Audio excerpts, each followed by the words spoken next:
Marcus Aurelius Macrinus, a name etched in Roman history, hailed from humble beginnings. Born in Caesarea, the bustling capital of Roman Mauritania, around 165 AD, Macrinus's life was a testament to ambition and fate. His family of Berber origin belonged to the equestrian class, a rung below the Roman Senate. Despite their status, Macrinus's parents valued education, nurturing his intellect and thirst for knowledge. This emphasis on education equipped him to navigate the complex world of Roman law and administration. His legal acumen quickly became apparent, propelling him from the periphery of power to the heart of the imperial court. Armed with a sharp mind and a thorough understanding of Roman law, Macrinus embarked on a career that would take him to the highest echelons of power. He began as a lawyer in Rome, quickly gaining recognition for his legal skills and sharp wit. His reputation attracted the attention of Plautianus, the powerful Praetorian prefect, under Emperor Septimius Severus. Plautianus appointed him as his legal advisor, a turning point in Macrinus's career. Macrinus's administrative prowess saw him managing the flow of goods and people along the Via Flaminia, and later the financial affairs of Severus's private estates. Through these roles, Macrinus proved himself a highly capable administrator, earning the trust and respect of his superiors. His star continued to rise, and his name became synonymous with efficiency and loyalty. This reputation would serve him well in the treacherous waters of Roman politics. The reign of Emperor Caracalla, son of Septimius Severus, cast a long shadow over the Roman Empire. Known for his erratic behavior and ruthlessness, Caracalla instilled fear and uncertainty throughout his reign. In 212 AD, he ordered the execution of his own brother Geta, fearing a potential rival for the throne. Despite the dangers, Macrinus continued to serve the emperor, rising to the position of Praetorian prefect in 212 AD. This prestigious role placed him in command of the Praetorian Guard, making him one of the most powerful men in Rome. In 217 AD, while on campaign in the east, Caracalla's reign of terror came to an abrupt end. While traveling near Carrhae in Mesopotamia, the emperor was assassinated. The exact circumstances remain shrouded in mystery, with various accounts offering conflicting narratives. Some whisper of a disgruntled soldier exacting revenge, while others point to a wider conspiracy implicating Macrinus himself. The assassination of Caracalla left a power vacuum at the heart of the Roman Empire. Amidst the chaos, Marcus Aurelius Macrinus emerged from the shadows. The Praetorian Guard, seeking stability, looked to their prefect for guidance. On April 11, 217 AD, just days after Caracalla's assassination, Macrinus was proclaimed emperor by the Praetorian Guard. For the first time in its history, an emperor had ascended the throne without senatorial rank, breaking centuries of tradition. Macrinus's ascension was met with a mixture of shock, intrigue, and trepidation. His supporters praised his administrative skills and legal expertise, seeing in him a chance for stability. His detractors viewed him as an upstart, a usurper who had benefited from chaos. Undeterred, Macrinus moved swiftly to consolidate his power, appointing his son, Diadumenianus, as Caesar.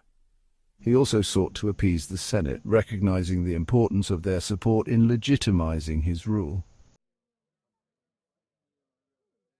As the newly minted emperor, Macrinus faced a daunting array of challenges.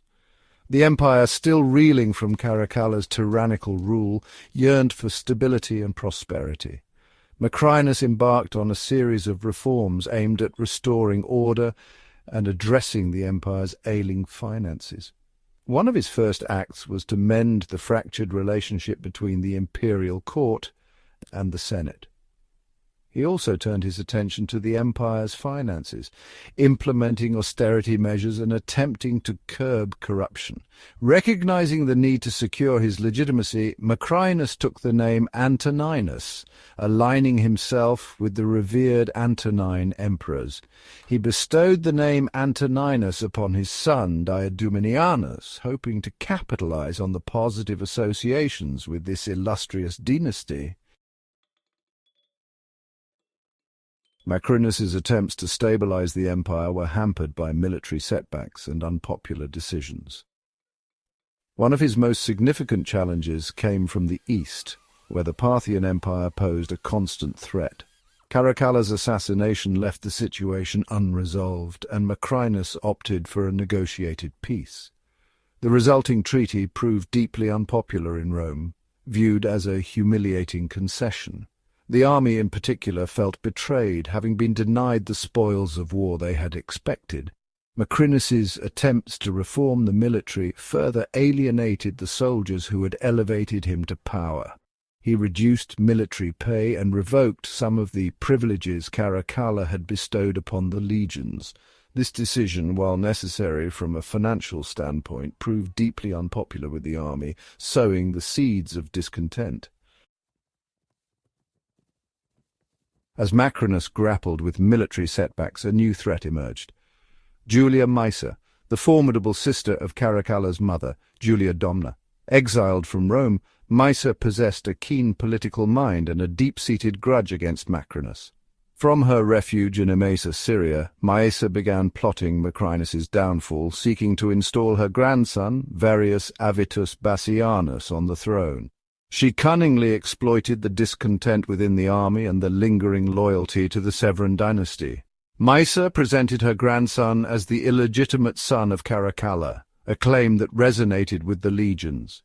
She spread rumors about Macrinus's alleged cowardice and mishandling of the Parthian war. Her efforts found fertile ground among the disgruntled soldiers, eager for a leader who would restore their lost glory. With the legions rallying behind Elagabalus, the stage was set for a confrontation that would decide the fate of the Roman Empire. Macrinus, realizing the gravity of the threat, assembled his forces and marched east to confront the usurper. The two armies clashed near Antioch in June 218 AD. Despite outnumbering Elagabalus's forces, Macrinus's army, plagued by low morale, crumbled under the onslaught of the rebel legions. Some legions deserted to the enemy, while others fought with little conviction. Macrinus fled the battlefield in a desperate attempt to escape. The defeat at Antioch marked the end of Macrinus's short and tumultuous reign. The once powerful Praetorian prefect who had dared to seize the throne was now a fugitive, his dreams of power dashed. Following his defeat at Antioch, Macrinus attempted to escape to Rome, hoping to rally support. However, his journey was cut short. He was captured in Chalcedon and brought back to Antioch, where he met his demise. In a final act of defiance, Macrinus attempted to escape his captors, but was ultimately executed along with his son Diadumenianus.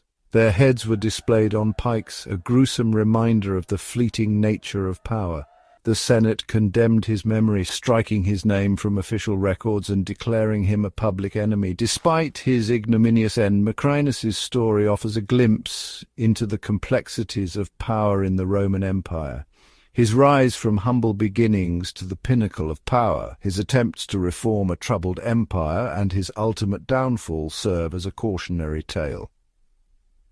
Macrinus's reign, though brief and unsuccessful, marked a significant departure from traditional Roman power structures. Being the first emperor from the equestrian class,